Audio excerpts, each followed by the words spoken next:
টি-20 বিশ্বকাপে বাংলাদেশ দল ইতিমধ্যেই সুপার 8-এ নিশ্চিত হয়েছে খেলার জন্য। আর এর পাশাপাশি আরও একটা সুসংবাদ পেয়েছে পুরো ক্রিকেট দল।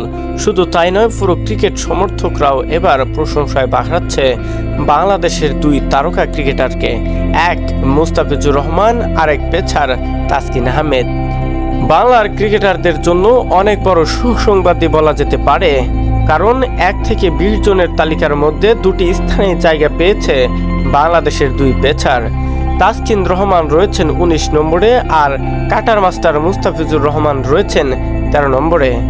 এছাড়া বাংলার ক্রিকেটারদের মধ্যে একের পর এক সাফল্য প্রশংসায় বাঁচিয়েছে পুরো ক্রিকেট বিশ্বের সকল কিংবদন্তি ক্রিকেটাররা। শুধু তাই নয়, বাংলাদেশের সাবেক ক্রিকেটার মাশরাফি বিন মুর্তজাও তার ভেরিফাইড ফেসবুক পেজে পোস্ট করেছে বাংলার ক্রিকেটারদের নিয়ে। তার ভেরিফাইড ফেসবুক পেজে বলেছেন, এখন শুধুমাত্র বাংলাদেশের বিশ্বকাপের মূল পর্ব খেলা শুরু হয়ে গেছে। এতদিন যেটা খেলেছে আসলে খুব একটা তুলনামূলকভাবে বলা যেতে পারে না।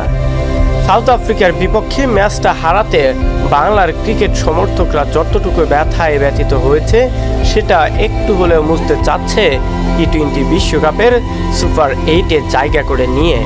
বাংলাদেশের সামনে এবার কঠিন পরীক্ষার সমীকরণ মেলাতে হবে দ্বিতীয় রাউন্ড অর্থাৎ সুপার 8-এ। বাংলার ক্রিকেটারদের মাঝে আরও একটা বিশ্বাস বাড়ানোর অন্যতম কারণ হচ্ছে সর্বশেষ আইসিসি থেকে প্রকাশিত বোলারদের র্যাঙ্কিংয়ে বাংলার দুই ক্রিকেটারদের নাম অনেকটাই উন্নত হওয়ার কারণে সে কাজ থেকেই কাজে লাগাতে চায় বাংলার বোলারদের পাশাপাশি ব্যাটাররাও যদি একটু ভালো কিছু অর্জন করতে পারে তাহলে দল অবশ্যই ভালো কিছু করবে, এমনটাই বিশ্বাস করেন মাশরাফি বিন মুর্তজা। শহীদুল ইসলাম শহীদ, স্পোর্টস ডেস্ক।